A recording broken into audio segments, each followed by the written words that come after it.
할렐루야. 오늘 사도행전 말씀 두 말씀을 우리 한번 읽겠습니다. 2장 37절과 7장 54절 말씀 같이 읽을게요. 시작. 그들이 이 말을 듣고 마음에 찔려 베드로와 다른 사도들에게 물어 이르되 형제들아 우리가 어찌할꼬 하거늘. 두 번째 거, 그들이 이 말을 듣고 마음에 찔려 그를 향하여 이를 갈거늘. 최근에 이 트렌드가 어떻게 변하고 있냐면 애들 장사는 줄고 어른 장사만 는다. 이런 말이 우리에게 다가오는 그런 시대에 우리는 살고 있습니다. 저출산, 애를 안 낳아요. 결혼을 아예 안 해요. 그러니까 애가 나올 수가 없지. 그리고 있는 사람들은 죽지를 않아. 그러니까 고령화가 돼요. 그래서 이 자영업에도 지각 변동이 일어나는 내용이 요즘 뉴스나 또는 매스컴을 통해서 우리에게 들려주고 있는데, 두드러진 변화는 뭐냐면 예식장과 요양원 장례식장의 극명한 대조입니다. 예식장은 여러분, 오늘도 제가 저녁을 먹으면서 뉴스를 이렇게 들었는데 요즘 20, 30대들은 예식장에서 예식을 안 한대요. 그럼 어디서 하냐? 아예 안 한대요. 그냥 혼인신고만 하고 삽니다. 그래서 예식장이 3년 사이에 16%나 감소했대요. 그런데 요양원과 장례식장은 지금 한 집 건너로 있어요. 특히 요양원. 서울 어느 구에는 예식장이 단 한 곳도 없대요. 우리 여기 석바위 쪽에 가다 보면 왼쪽에 그 무슨 웨딩이 있었어요, 옛날에. 근데 그게 없어졌어요. 거기 교회가 들어왔어요. 그렇죠? 거기 교회 다니시는 거예요? 아, 그러시는구나. 그 필그림 교회가 있고 필그림 선교교회가 있어요?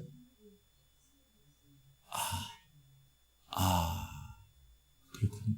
그 여기 연수동 그 청학공고 근처에 있었던 거에 글로 간 거예요? 그렇군요.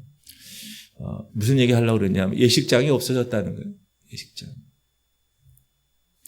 이러한 현상의 배경에는 뭐가 있는가? 결혼 기피 현상이 있죠. 지난해 혼인 건수가 10년 전과 비교해서 여러분 얼마큼 줄었는지 알아요? 결혼한 게 10년 전하고 지금하고 58.6%가 줄었대요. 10년 전에 비해서 결혼하는 젊은이가 반 이상 줄어듭니다. 통계청에 따르면 2024년도 한 해 동안 태어난 아기는 24만 9,310명, 24만 명이에요. 근데 사망자는 37만 2,826명, 37만 명이에요. 그러니까 단 1년만 계산해도 자연으로 감소한 인구가 무려 12만 3,800명. 그러니까 1년에 12만 3,800명 정도가 한 10만 정도가 없어지는 거예요, 우리나라에. 태어나지는 않고 죽는. 이로 인해서 소비 패턴에도 큰 변화가 나타났는데, 우리 애들 어렸을 때만 해도 독서실, 편의점, PC방, 이른바 애들 장사는 쇠퇴하고 있고, 스크린 골프장, 헬스클럽, 동아리 모임, 이런 어른들의 놀이터가 증가하고 있다. 그리고 특별히 요양원, 장례식장보다 요즘은 요양원이 너무나 많죠. 왜? 죽질 않으니까. 근데 이런 현상을 우리가 단순히 사회적인 현상으로만 볼 수 있는가? 아니다. 교회에도 직접적인 영향을 미치는 문제이기 때문에 우리는 좀 이 문제를 짚고 넘어가야 된다라는 것이죠. 애들 장사는 줄고 어른 장사만 는다. 이 말을 목회자의 시각으로 다시 읽으면 이런 거죠. 청년들은 줄고 청년 사역은 줄고 어른 사역만 는다. 고령화된 교회에서는 장례식만 한대요. 어느 교회 목사님 그러더라고요. 한 달에도 장례를 몇 번 했는지 몰라.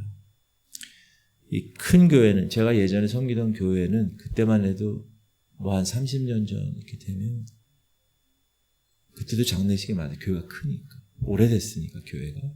근데 지금은 더 많은 거죠. 전통을 자랑하지만 청년들이 공감을 얻지 못해요. 그런 교회는 자꾸 떠납니다. 영적으로 냉랭해요. 그래서 그냥 전통만 지켜내려는 그러한 교인들이 그 교회에 그냥 남아있는 것이죠. 자, 아이들의 인구수가 줄고 있다는 것은 단순히 우리나라 민족성의 정체성을 잃어버린다, 이런 걸 뛰어넘어서 하나님 나라를 건설해야 할 일꾼들이 부족해지는 것을 의미합니다. 지금 우리 중앙지방에 보면 청년들이 다 없어졌어요. 그래서 59개 교회에서 이렇게 연합해서 이제 모이는 그런 방법으로 지금 하고 있는데 너무 없으니까 하나님 나라를 건설해야 일꾼들이 지금 부족해지고 있는.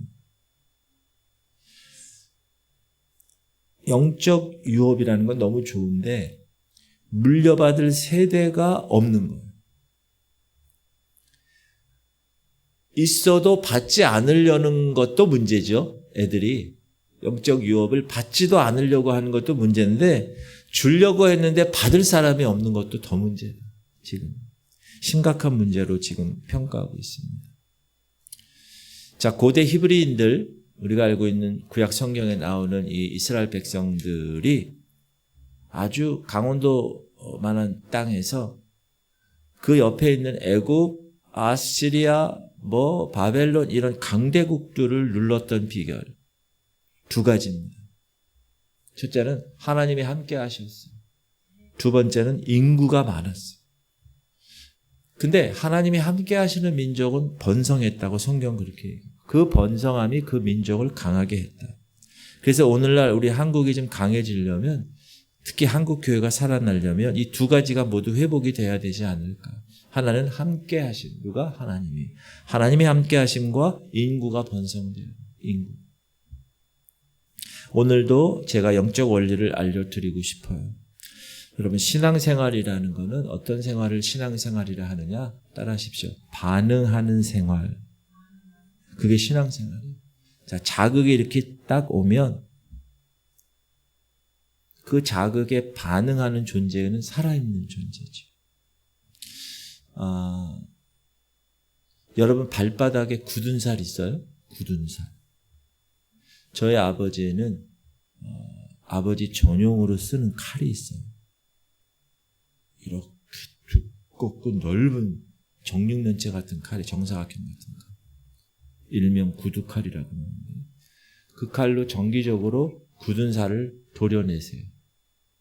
발바닥에. 그럼 제가 그거 아파서 어떻게 해요? 하나도 안 아프대요. 굳어있어요. 딱딱하게 굳어진 그 죽은 살은 바늘로 찔러도 아프지 않습니다. 칼로 도려내도 아프지 않습니다. 그리고 생각보다 더 깊이 들어가야 아이고 아프다 반응이 그때 옵니다. 우리 신앙생활이 이 굳은 살처럼 될 수가 있습니다. 무슨 말이에요? 영적 자극을 주는데도 반응이 일어나지 않은 상태. 즉 영적으로 굳은 상태. 그래서 나중에는 영적으로 죽어가는 상태. 여러분, 자극이 올 때는 어떻게 반응하느냐 하면 나 저거 알아.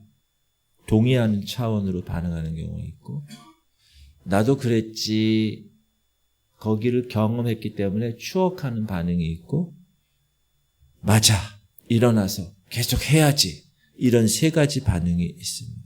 그런데 역사적으로 부흥의 역사는 언제나 성령께서 일으키시는데, 우리가 평양 대부흥회, 웨슬레 부흥, 또 미국, 영국 대각성 부흥, 여러 부흥이 있잖아요. 그런 부흥의 역사는 성령님이 항상 일으키시는데, 중요한 거는 그 부흥을 내 것으로 삼는 비결은 반응하는 거예요. 다시 말씀드릴게요.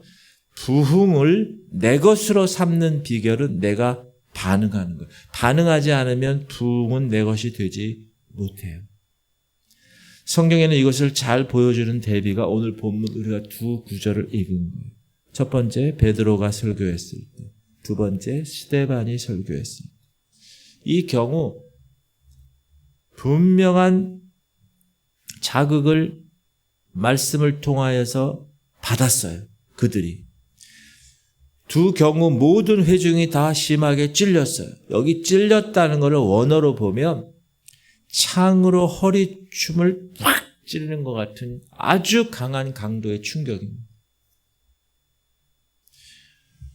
모든 것이 드러난 상태, 벌거 벗겨진 상태, 나만 알고 있었는데 들켜버린 상태, 그래서 당황하고 아주 심하게 찔린 상태, 그 상태가 오늘 본문에 찔렸다는 원어의 뜻인데, 그런데 반응이 달랐다는 거예요. 베드로의 먼저 설교를 들은 회중은 어떻게 반응했는가? 가슴을 치면서 회개하면서 그럼 내가 어떻게 해야 됩니까? 이렇게 고백하는 거예요. 어찌할꼬. 다시 한번 그들이 이 말을 듣고 마음에 찔려 베드로와 다른 사도들에게 물어 이르되 형제들아 우리가 어찌할꼬 하거늘 그 말을 받은 사람들은 세례를 받음에 이날에 신도의 수가 3,000이나 더하더라. 마음에 찔렸고 성령께서 이제 부흥을 일으키시는데 이 베드로 설교를 들은 사람들은 어떻게 반응했다고요? 그 부흥을 내 것으로 삼는 반응을 해서 그날 변화받고 세례받고 하나님의 성도가 되었습니다. 3,000명이나. 그런데 반대로 두 번째 읽은 스데반의 설교를 들은 회중은 자아에 붙들려서 자기 감정에 붙들려서 이를 갈았습니다. 돌을 들었습니다. 스데반을 쳐 죽였습니다. 다시 한번 그들이 이 말을 듣고 마음에 찔려 그를 향하여 이를 갈거늘 그들이 돌로 스데반을 치니. 자, 두 집단 다 동일하게 마음이 찔리는 자극이 있었습니다. 그런데 어느 집단은 내면에 부흥이 일어나서 하나님을 만나고 세례를 받고 3,000명이 구원을 받는데 어느 집단은 또다시 돌로 사람을 죽이는 범죄로 나타났습니다.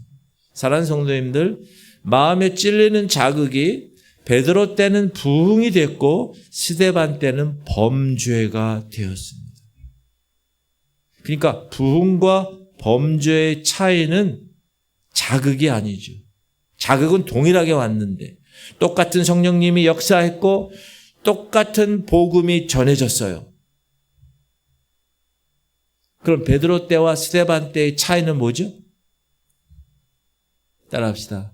자아를 어떻게 처리했느냐. 여러분, 이게 두 집단의 차이였습니다. 말씀을 듣는 내가 내 자아를 내가 어떤 상태로 처리하고 있느냐. 그 말씀에 대해서. 강단에서 선포되는 말씀이 있어요. 그러면 여러분은 어떤 심령으로 어떤 상태로 그 말씀을 받습니까? 1번 베드로 때, 2번 스데반 때. 말씀을 들을 때, 영적인 조언을 받을 때, 기도하는 가운데 무릎 꿇고 하나님 만나고 하나님 음성을 들을 때 우리는 어떻게 반응하는가? 여전히 내 자아의 울타리에서 틀 안에서 반응하고 있지는 않은가? 여전히 내 감정에 붙들려서 반응하고 있지는 않는가? 여러분, 예수를 믿는다는 것은 무엇을 의미하냐 하면 여러분 요즘 이런 말을 많이 해요. before와 after가 성형수술 같은 거 광고할 때 before 한 다음에 좀 얼굴이 이상한 얼굴 사진을 딱 넣고 성형수술을 딱 했는데 after를 딱 넣으면 아니 영화배우 같은 사진이 딱 있어요. 그런데 before와 after가 같으면 안 된다는 거예요. 세상에서도 before와 after가 같으면 망합니다. 자, 병원을 갔는데 before, 치료 전이나 병원 가서 치료 후가 똑같아요. 아니, 여기 갈비뼈가 부러져서 병원에 갔는데 병원에 가기 전이나 병원 갔다 와서나 똑같아. 그리고 그 병원은 망합니다. 헬스장에 갔어요. 헬스장에 다니는데 몸이 달라지지 않아. 그러면 그 헬스장은 조만간 망할 것입니다. 그런데 이상한 일이 있어요. 세상에도 그런데 교회라는 것은 교회는 다녀요. 근데 믿기 전이나 믿은 후나 변하질 않아요. 똑같다는 거예요. 그런데도 교회는 커져가고 있어요. 어떻게 된 건가? 따라합시다. 그런 교회는 사단이 붙들고 있는 겁니다. 교회 건물은 커져가고 있고 덩치는 커져가는데 사람들이 변화되지 못하고 있어요. 사단은 그 사람들을 상대로 해서 안주하게 합니다. 결국 지옥으로 데려가려는 속셈이 있기 때문에 그렇습니다. 그래서 여러분, 우리가 예수를 믿어도 비포나 애프터가 똑같은 삶을 보고 다른 사람도 똑같으니까 그게 정상으로 생각하는 거예요. 아, 나 교회 생활 다른 사람 보니까 나도 뭐 괜찮네. 이렇게 착각하는 거예요. 아, 나 목사님과 사이 좋아. 아, 나 우리 집사님들과 권사님들과 사이 좋아. 그리고 우리 교회 밥이 맛있어. 그러면 믿음 생활 잘한다고 생각하는 거예요. 어떤 분은 예배를 드렸어요. 근데 기분이 너무 좋아. 그러면 어떻게 해요? 믿음 생활이 좋은 거라고 생각해요. 근데 여러분, 만약에 교회가 비포나 애프터가 동일하다면, 신앙이 동일하다면 따라합시다. 이것은 망한 신앙생활입니다. 오랜 시간 교회 다녔는데 진정한 믿음이 없어요. 변화가 일어나지 않아요. 여러분, 어떤 교회에서 목사님이 바뀌었어요. 근데 그걸 핑계로 교회를 떠나는 사람이 있어요. 그렇다면 그 사람은 사실 애초에 믿음이 없었던 것이죠. 사랑하는 성도들, 반드시 가서 믿음은 변화입니다. 예수 그리스도를 믿는다는 것은 내가 변화되기로 작정했다는 거예요. 그러므로 우리가 늘 점검해야 될 것이 뭐예요? 내가 오늘도 좀 변화되었나? 내가 작년보다 올해가 변화되었나? 내가 저 목사님이 오시기 전과 온 후에 변화가 되었나? 이거를 항상 점검해야 돼요. 내가 뭐가 달라졌는가? 거기에 신앙을 초점을 맞춰서 여러분이 신앙생활 하셔야 됩니다. 한국 기독교가 지금 내리막길을 걷고 있다고 얘기하는 사람이 많아요. 코로나 겪으면서 30%가 줄었어요. 진짜 실질적인 통계가 그렇게 얘기해요. 그러나 이 땅에 여러분 200년 전 토마스 선교사 오기 전에 대홍근 시대 막 이때는 예수 믿는 사람이 아무도 없었잖아요. 거기에 비하면 지금 교회 수가 얼마나 많아요. 교인들이 얼마나 많아요. 사실 그렇죠. 그러나 한국 교회 힘을 잃어가고 있다. 그 이유는 사람을 모으는 데는 성공했는데 사람을 변화시키는 데는 실패했기 때문에 그런 결과가 나옵니다. 여러분 혹시 이 사람 아세요? 아르헨티나 사람이고 부에노스아이레스에서 목회하는 오르티즈 목사님. 오르티즈 목사님. 이분은요, 184명의 교인을 섬겼어요. 184명. 근데 2년 동안 열심히 전도했고, 열심히 기도해서 교인 수가 600명이 넘도록 부흥시켰어요. 대단한 거죠. 184명이 600명이면 거의 3배 이상이 부흥한 거잖아요. 그런데 어느 순간 이 목사님이 뭔가 잘못되었다는 느낌이 들기 시작하는. 그래서 하나님께 간절하게 기도했어요. 하나님, 내 마음에 이렇게 뭔가 좀 답답하고 뭔가 좀 잘못된 느낌을 하나님 주시는 이유가 뭐죠? 이렇게 계속 기도하는데 성령께서 기도하는 중에 이렇게 얘기하셨어요. 너는 코카콜라 회사가 코카콜라 파는 것과 똑같은 방식으로 목회를 했다. 너는 세상에서 배운 방법으로 교회를 부흥시켰다. 네가 부흥시킨 일에 나의 손길을 찾아볼 수 있는 게 뭐가 있니? 네 생각에 200명에서 600명으로 늘렸다고 잘한 것으로 생각하지만 그것은 결코 잘한 것이 아니라 살이 찐 것이다.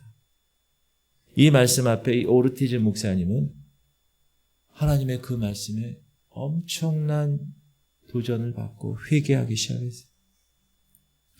야, 내가 숫자적으로는 성장시키고 인원을 많이 부흥했는데 교인 한 사람 한 사람을 예수 그리스도의 제자로 삼는 목회는 실패했구나. 그래서 그 후에 이분이 목회 방향을 완전히 바꿨어요. 그래서 그분이 쓴 책이 당신은 제자입니까? 이 책을 쓴 거예요. 저기 제자입니까? 그러면서 자신이 목회했던 그 이야기를 썼어요. 자신이 회개했고 자신이 처음에 그 방법과 목회 방법과 지금 변화된 삶의 이야기를 거기 쓴 거예요. 여러분, 교회가 성장한다는 것은 어떻게 보면 잘못되면 살이 쪄가고 비만이 되어가는 수가 있습니다. 우리 사람도 살찌고 비만이 있으면요, 성인병이 찾아오는 것처럼 몸집이 커져도 교회가 아무런 능력을 행하지 못할 수도 있다는 거죠. 그리고 어느 순간 교회 문제가 생기면 다 갈라지는. 그래서 중요한 것은 숫자가 아니라 한 영혼이 하나님 앞에서 세워지는, 한 사람이 예수 그리스도의 제자로 이 세상을 변혁시키는 사도로 주님 보내심을 받는 사람이 되는 것, 이것이 목회의 본질이라고 저는 생각합니다. 저는 우리 교회가 상가교회고 인원이 많지는 않지만 하나님의 알곡 성도들로 잘 준비돼서 특공대가 돼서 저 세상에 나가서 완벽하게 영적 전쟁에 승리하고 주님이 맡겨주신 사명 잘 감당하다가 하나님 만나는, 천국에서 하나님 만나는 그런 성도들로 저는 목표로 지금 목회를 하고 있습니다. 저는 그것이 저의 목회의 본질이고 또 하나님이 주신 사명이라고 생각을 합니다. 그렇다면 왜 교회를 다녀도 변화되지 못할까? 왜 그 많은 교회들이 변화된 성도들을 양산해내지 못할까? 그 이유가 두 가지입니다. 첫 번째는 복음이 없기 때문에 그래요. 여러분, 복음이 없으면 절대로 영적으로 변화되지 못합니다. 복음 같아요. 근데 복음에서 좀 파생된 원리만 잔뜩 설교하는 설교들이 많습니다. 그리고 너무 복잡해요. 무슨 말인지 모르겠어요. 그러나 예수님이 말씀하신 복음은 그렇게 복잡하지 않습니다. 분명하고 단순하고 단호합니다. 다시 한번 말씀드리지만 복음이 없으면 절대 변화가 일어나지 않습니다. 10년, 20년 다녀도 그 안에 복음이 심어지지 않으면 절대 변화되지 않아요. 두 번째는 성령의 임재가 없으면 사람들은 변화되지 않습니다. 그래서 내가 하는 게 아니라 다른 사람을 사랑하는 것도 난 못하지만 성령님께서 하나님의 사랑을 나에게 부어주시면 내가 할 수 있는 것처럼 나는 이 사역을 못하지만 성령께서 그렇게 하게 하시면 그 사역을 하는 것처럼 성령님의 임재가 있어야 사람은 변화가 되는 거예요. 그래서 복음과 성령은 함께 가는 거예요. 함께. 근데 최근에 이 마지막 때에 이제 깨어있는 교회들이 조금씩 늘기 시작했는데, 근데 여러분, 복음을 전한다고 해서 무조건 사람이 변화되는 것은 아닙니다. 복음이 전해줘도 성령께서 개입해 주셔야 돼요. 성령께서. 설교자 입을 통해서 복음이 전해지고 듣는 사람들이 그 복음을 받고 살아보려고 노력해요. 근데 변화가 일어나지 않아요. 그것은 성령의 개입이 없어서 그런 거예요. 그러므로 우리가 하나님 말씀에 100% 아주 강하게 순종하려면 성령님이 도와주셔야 돼요. 성령님의 임재가 경험되고 그 예배 가운데 성령님의 역사가 있어야 됩니다. 여러분, 제가 예를 들어 볼게요. 최고의 한우가 있다고 생각해요. 최고의 한우. 2+ 꽃등심. 제가 사실 고기에 대해서 잘 모르거든요, 전혀. 근데 제가 개척할 때 하나님이 그 공단에 육포 공장의 사역을 또 허락하셨어요. 3년 정도. 4년? 그래서 거기서 제가 사역을 같이 했거든요. 예수인 교회와 같이. 근데 거기는 사장님이 장로님이에요. 그러니까 육포 공장 사장님이니까 육포 공장에 뭐가 많겠어요? 고기가 얼마나 고기가. 그럼 예배 끝나면 고기 먹는. 육포 먹고. 근데 내가 그때 처음으로 봤어요. 고기에 이렇게 하얀 걸로 이렇게 쌓여있죠. 랩으로 쌓여있잖아요. 투명 랩으로. 그럼 거기에 써있어요. 플러스가 2개가 이렇게 있어요. 플러스가 2개. 그리고 한우야. 꽃등심이야. 이야. 근데 가격은 엄청 비싸다. 여러분이 최고급 한우 2 플러스 꽃등심을 선물로 받았어요. 큰 박스가 몇 킬로 정도 하나요? 30킬로. 30킬로 많은가요? 꽃등심. 장사님. 30킬로 많은 거죠? 그 소 한 마리네. 자, 일단 많이 받았어요. 여러분 지금 받았어요? 2 플러스 꽃등심.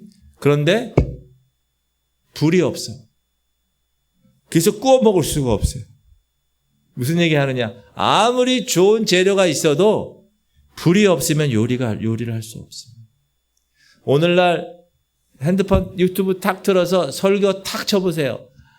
엄청난 설교들, 엄청난 영적인 좋은 재료들이 막 쏟아지고 있어요. 좋은 말씀, 좋은 가르침. 근데 그걸로 끝나. 불이 붙지 않아. 여러분 아무리 좋은 고기, 최고급 재료를 갖다 놓아도 냉랭합니다. 그런 사람들. 옛날에 제가 순복음교회 출신이잖아요. 그럼 장로교가 그래요. 옛날에 지금은 많이 달라졌어요. 그 목사님이 어떤 목회를 하냐에 따라 달라요. 근데 대부분이 옛날엔 장로님들, 장로교는 냉랭. 근데 순복음교회 그냥 막 정신없어. 막. 근데 순복음교회는 말씀이 없어가지고 좋았다, 싫다, 갔다, 왔다, 막 그런 사람들이 많았어요. 무슨 말이냐? 성령님이 개입하지 않으시면, 불이 붙지 않으면 역사가 일어나지 않고 내면의 변화가 일어나지 않습니다. 그래서 장로교의 복음이, 순복음의 성령이 함께 가는 교회가 성경이 얘기하는 주님이 원하시는 교회예요. 복음만 말해서도 안 돼요. 복음 아주 말씀은 그냥 대쪽같이 쪼개고 막 이러는데 냉랭 그러면 안 되고 성령만 막 말하는 거야. 방언 얼랄랄랄 근데 말씀에 대해서 전혀 몰라. 성경 읽었으면 무슨 성경을 읽어 기도해야지 막 그러면 안 되는 거예요. 극단으로 한쪽으로 치우치면 안 되고 복음과 성령이 함께 공존하는 교회, 우리 지구촌 성결교회 되기를 축복합니다.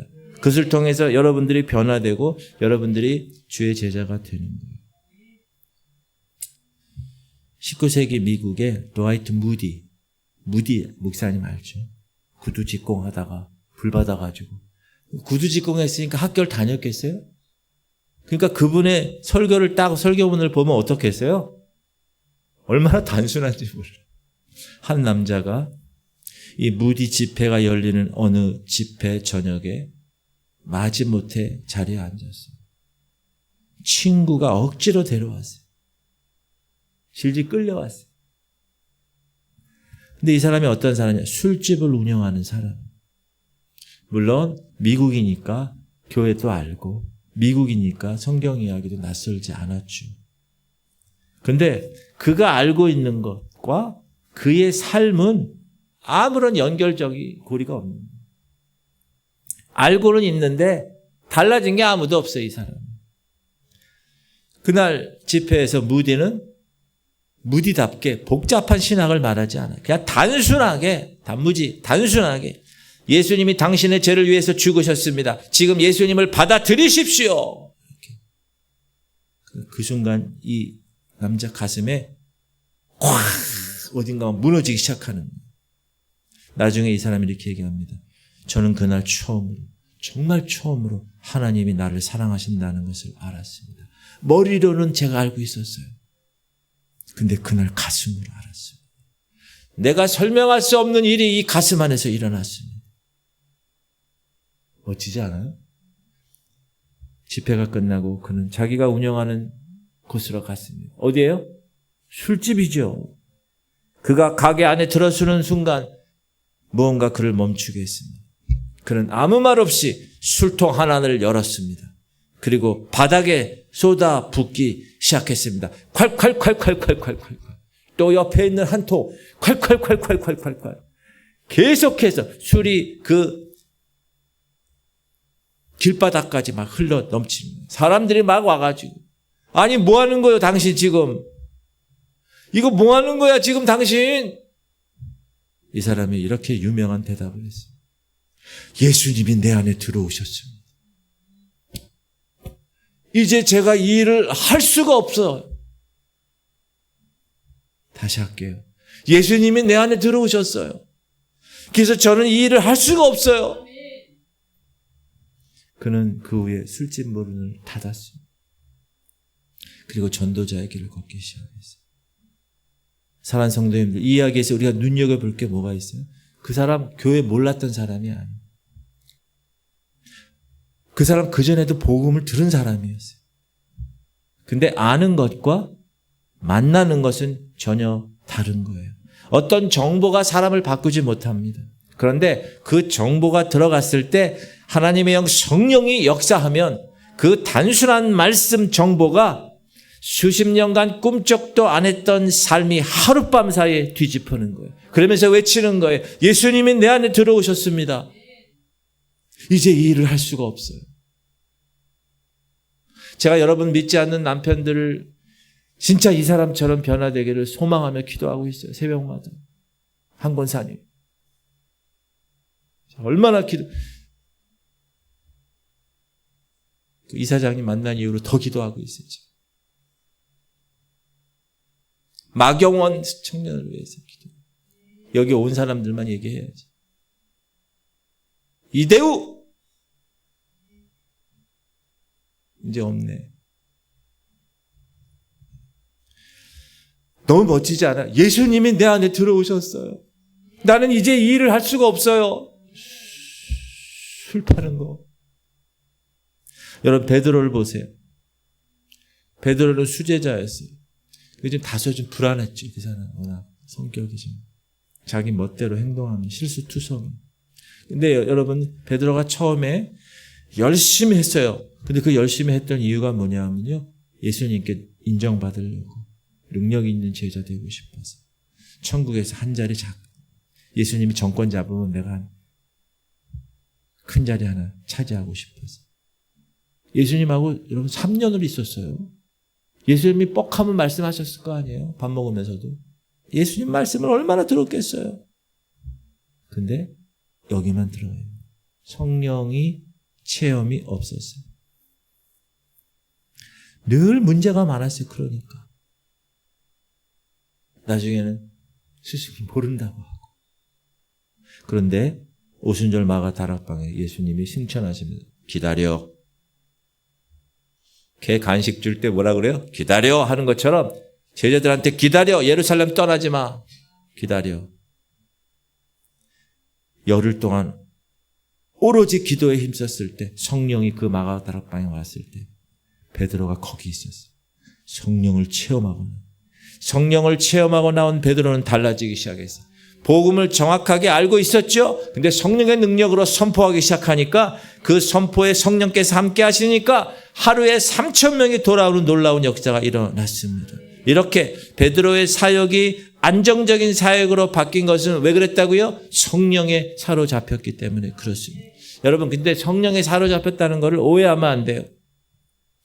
이 사람들 동쪽으로 가라. 하나님이 그렇게 저쪽으로 가라. 그러는 게 아니에요. 어디에 홀려가지고 정신없이 다니는 게 성령에 사로잡힌 게 아니에요. 성령은 인격적인 분이세요. 그래서 성령에 잡힌 사람은요, 인격적이에요. 도덕적이에요. 거칠지 않아요. 소란스럽지 않아요. 불화일으키지 않아요. 성령 충만하다고 하는데 문제를 일으킨다. 그건 가짜 성령이 가짜죠. 성령의 사람은 화평케 하는 거예요. 관계를 풀어가는 거예요. 거룩함과 정결함으로 사회를 놀라게 하고 교회를 세우고 사람을 변화시키는 사람이 성령께 붙들린 사람입니다. 분명한 믿음을 가지고 주님 가신 길을 그대로 걸어가면서 흔들리지 않는 사람, 그 사람이 성령에 붙들린 사람이에요. 여러분, 붙들린다는 게 뭔지 아세요? 붙들린다. 이거는요, 보는 눈이 달라지는 거예요. 예수님을 믿는다는 것은 따라합시다. 예수님의 눈이 우리 안에 이식된 것입니다. 여러분, 눈 보세요. 여러분, 옆 사람 눈 봐봐요. 예수님 눈인가? 내 눈인가? 옛날에 동태 많이 먹었을 때, 저 어렸을 때 동태 눈깔인가? 예수님 눈깔인가? 예수님 눈깔이면 안 되죠. 예수님의 눈이 우리 안에 이식돼서 우리가 보는 게 바뀌는 거예요. 생각이 바뀌고 관점이 바뀌고 가치관이 달라지는 거예요. 예전에는 어떤 사건과 사물과 상황을 바라보면 A라고 규정했는데 주님의 눈이 이식되니까 가치관이 달라져서 전혀 다른 해석 B라고 이야기하는, 본질을 꿰뚫는 그런 삶을 사는 겁니다. 성경에 이렇게 나와요. 눈에 대해서. 시작. 눈은 몸의 등불이니 그러므로 네 눈이 성하면 온 몸이 밝을 것이요 눈이 나쁘면 온 몸이 어두울 것이니 그러므로 내게 있는 빛이 어두우면 그 어둠이 얼마나 더하겠느냐. 눈이 어둡고 멀어지면 하늘의 것이 소중하게 보이질 않아요. 하늘의 것에 투자할 수 없게 하는 거예요. 너희를 위하여 보물을 땅에 쌓아두지 말라. 거기는 좀과 동록이 해하며 도둑이 구멍을 뚫고 도둑질하느니라. 오직 너희를 위하여 보물을 하늘에 쌓아두라. 거기는 좀이나 동록이 해하지 아니하며 도둑이 구멍을 뚫지도 못하고 도둑질도 못하느니라.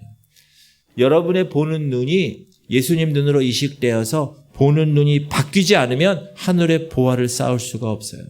여러분 잘 보세요. 교회 믿고 직분 있고 성도들인데도 하늘의 보화 쌓는 거에 대해서는 딱 선을 긋는 사람이 있어요. 왜? 손해볼 것 같은. 입으로는 얘기해요. 하늘의 것. 근데 시선은 아직 땅에 꽂혀 있어요. 이건 여러분 눈이 바뀐 게 아니에요. 예수님 눈이 아직 여기 들어온 게 아니에요. 예수님이 아직 우리의 실체가 되지 않은 거예요. 붙들린다는 거는 예수님의 눈이 나한테 온 거고, 붙들린다는 거의 두 번째 뜻은 뭐냐면 내 말이 닫히는 거죠. 하나님의 말씀만 의지하는 거예요.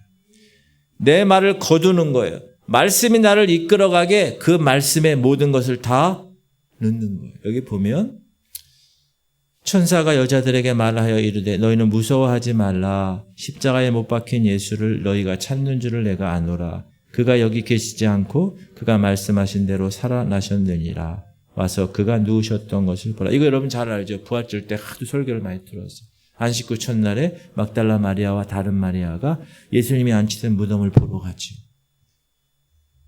사실 무덤을 찾는 여인들은 실수하는 거예요.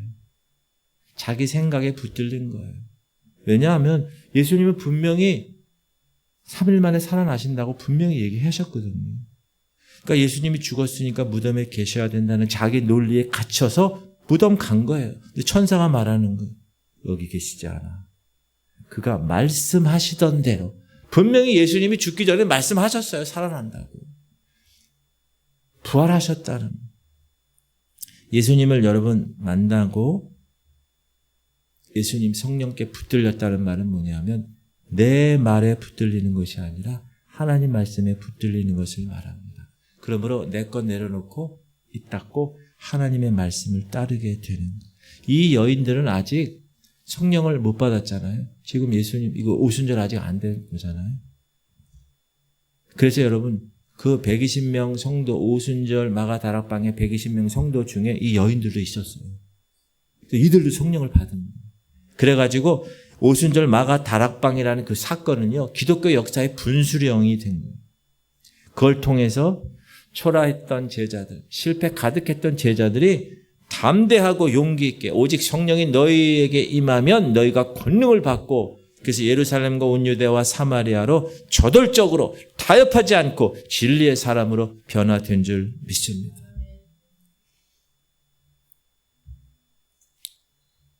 중국의 이 남부 쪽에 가면 윈낭성이라고 있어요. 윈남성.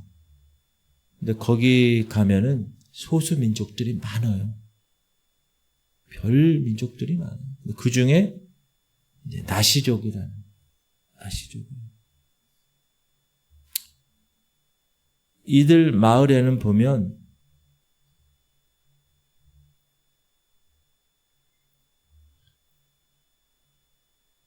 이 마을, 이 족속들의 특징이 뭐냐 하면 온갖 종교의 신들을 다 섬겨요. 이 민족은. 왜 그랬는가? 이 나시족은 힘이 약한 민족이었어요. 그래서 민족성을 유지하기 위해서는 모든 종교를 받아들일 수밖에 없었어요. 한족이 쳐들어와. 그러면 우리 불교 믿어요. 티벳 사람들이 쳐들어와. 우리 라마교 믿어요. 또 어떤 사람들이 쳐들어와. 우리 도교 믿어요. 이렇게. 왜? 안 그러면 죽으니까. 자기 힘으로 살아보려고 아등바등 하다 보니까 모든 종교를 다 받아들이고 그들의 사고와 문화와 모든 게 다 뒤죽박죽이 되어버렸어요. 여러분, 어떻게 보면 우리의 모습이 나시족의 모습이 아닐까. 성령으로 살고 말씀을 붙들어야 되는데 자기 힘으로 살아가려는 게 막 추가돼. 이것도 맞는 것 같고 교회에서 말씀하는 것도 맞는 것 같고 내 생각도 맞는 것 같고 이것도 좋고 저것도 좋고 온갖 것들을 다 혼합이 되어버려요. 하나님이 이스라엘 백성들을 가장 징계하시는 원인이 혼합주의거든요. 여호와도 섬겨. 근데 바알도 섬겨. 하나님께 제사도 지내. 근데 아세라에게도 제사를 지내. 여러분, 우리 안에 힘이 약하면, 영적인 힘이 약하면 세상 것도 받고 교회 가서 또 하나님 것도 받고 막 이렇게 뒤죽박죽이 되는 거예요. 그러나 믿음 있는 사람들 한번 보세요. 바보 같아 보여요. 어떤 때는. 야, 저렇게 살아도 되나? 근데 이들에게는 한 가지 확실하게 붙들고 있는 게 있어요. 그게 뭐냐? 예수 그리스도. 그 말씀을 붙들고 있어요. 그래서 야, 이것이 좋아. 저것이 좋아. 이렇게 해도 흔들리지 않아요. 한국교회가 힘을 잃어가고 있는 이 원인 중에 하나가 그 교회 안에 예수 그리스도 그분이 없기 때문에 복음과 성령이 같이 가지 않기 때문에 이렇게 하면 이렇게 될 것 같고 저렇게 하면 저렇게 될 것 같아가지고 한국교회가 막 이렇게 짬뽕이 돼서 그 안에 변화가 없고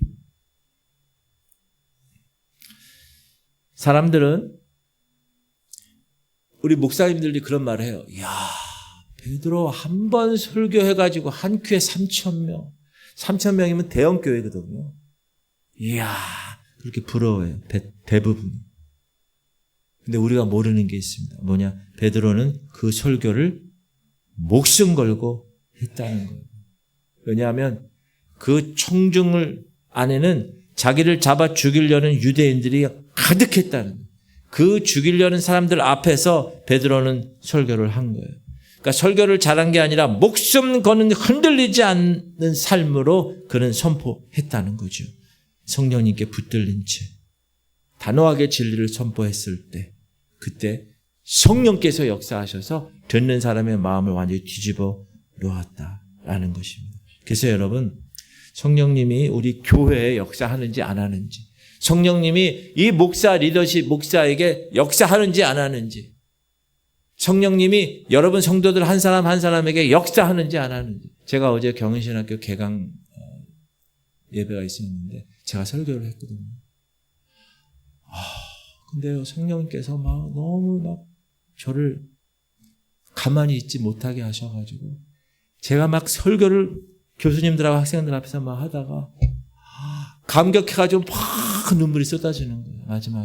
마지막 한 5분 정도 남겨놓고. 저도 깜짝 놀랐고 교수님들과 학생들도 깜짝 놀랐어요.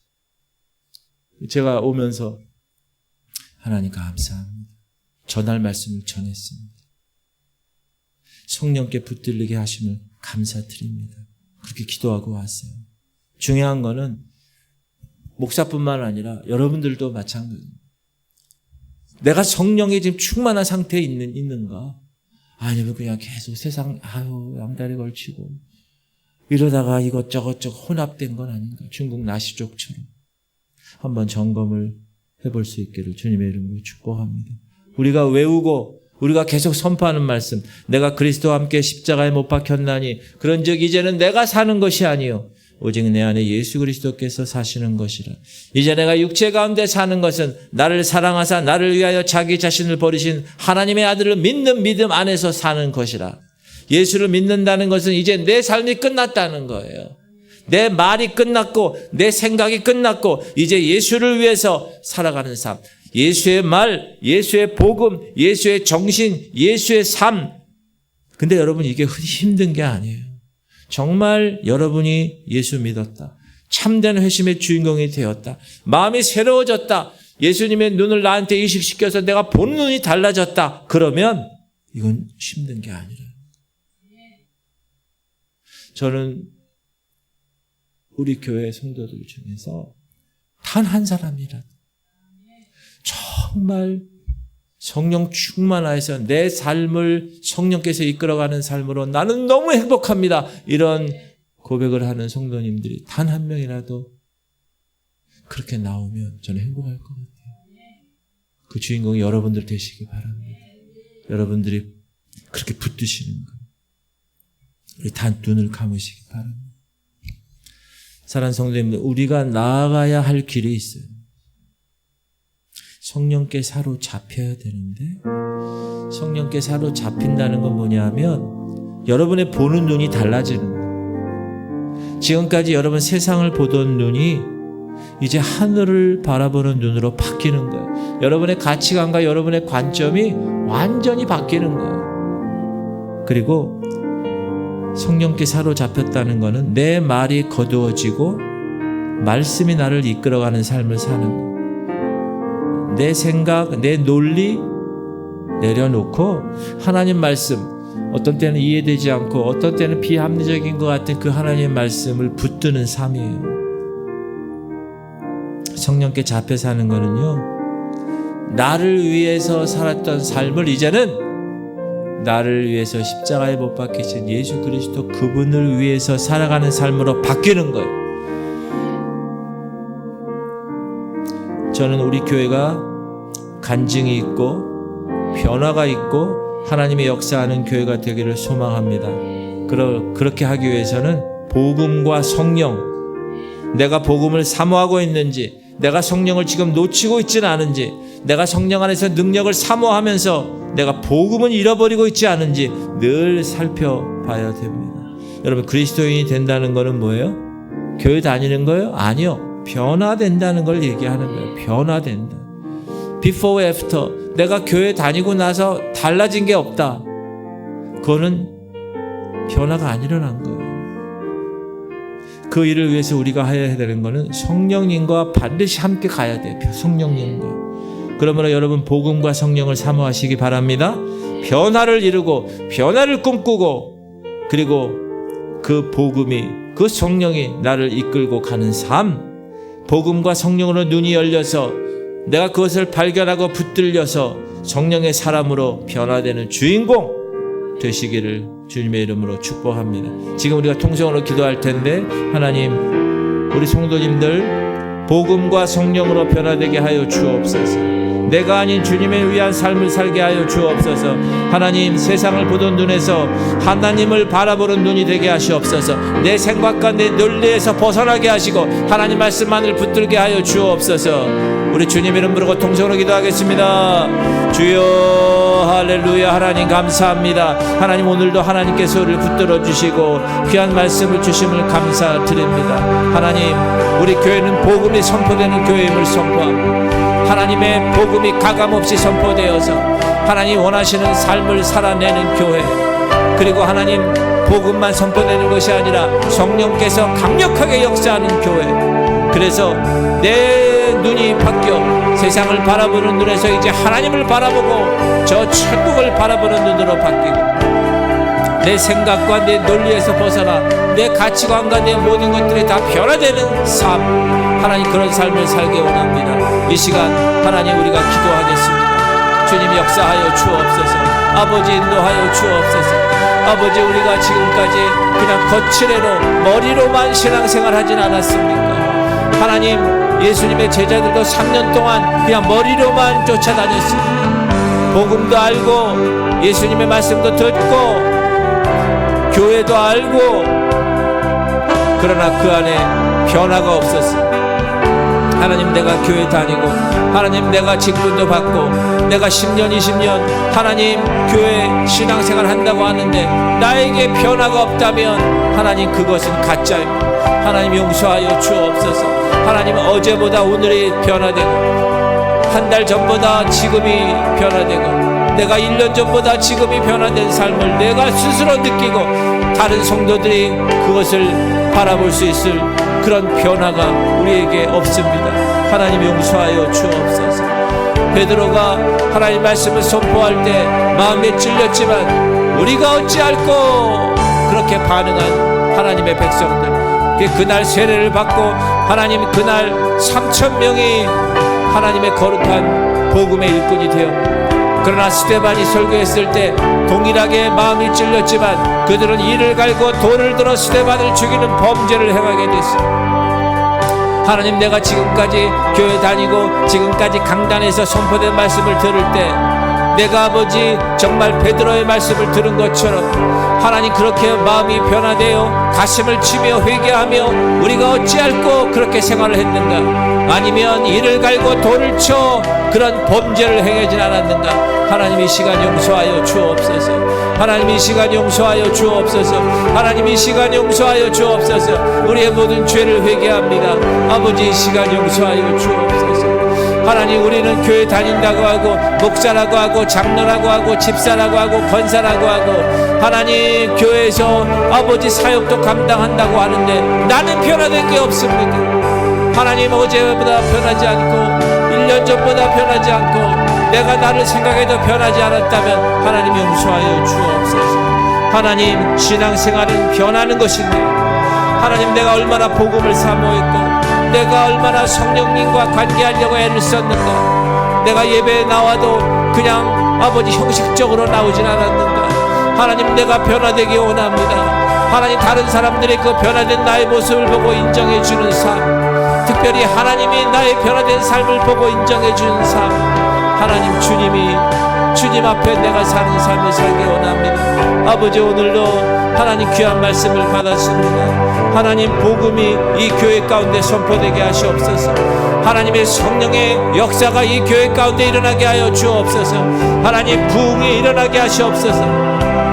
코로나로 인하여 한국 교회는 무너졌다고 하지만 더 이상 성령의 역사가 없다고 아버지 학자들이 평가하지만 하나님, 그것은 학자들의 평가고 오늘도 아버지 이 한국 땅에 아버지 지구촌 교회에 성령께서 역사하심을 선포하며 하나님, 우리가 하나님 어떻게 반응할 것인가? 하나님, 우리가 그 하나님의 명령에 하나님의 말씀에 내가 어떻게 반응할 것인가? 내가 이를 갈고 돌을 들 것인가? 아니면 내 마음에 찔려 우리가 어찌할꼬 하며 회개할 것인가? 하나님, 우리에게 하나님 허락하시는 귀한 도전 받겠습니다. 하나님, 이제 내가 변화되기 원합니다. 그전에는 그냥 세상을 보았던 눈, 그냥 세상에 같이 휩쓸렸던 삶, 하나님, 이제는 내가 변화되기 원합니다. 내가 이제 땅의 것을 바라보지 않겠습니다. 내가 이제 하늘의 것을 바라보며 사는 삶을 선택하겠습니다. 하나님, 이제 내 마음 가운데 아버지 이 땅에 시선을 고정하지 않고 하나님, 저 하늘의 시선을 고정하고 하나님이여, 저 하늘나라 천국을 향하여서 주님이 오시자마자 말씀하신 회개하라, 천국이 가까웠느니라. 하나님, 이제 정말 천국이 너무나 가까웠습니다. 이 마지막 시대에 얼마 남지 않은 이 시대, 예수님 시대에도 말세라고 했는데 하나님, 이 시대에 얼마나 주님 오실 날이 가까웠는지 하나님, 그럴 때 우리가 깨어 있어야 되겠습니다. 하나님, 깨어 있지 못한 교회 되지 않게 하시옵소서. 알곡이 되기 원합니다. 하나님, 쭉적이 되지 않게 하시옵소서. 모습은 똑같이 교회 다니고 모습은 똑같이 목사고 모습은 똑같이 장로고 권사고 집사인데 하나님, 그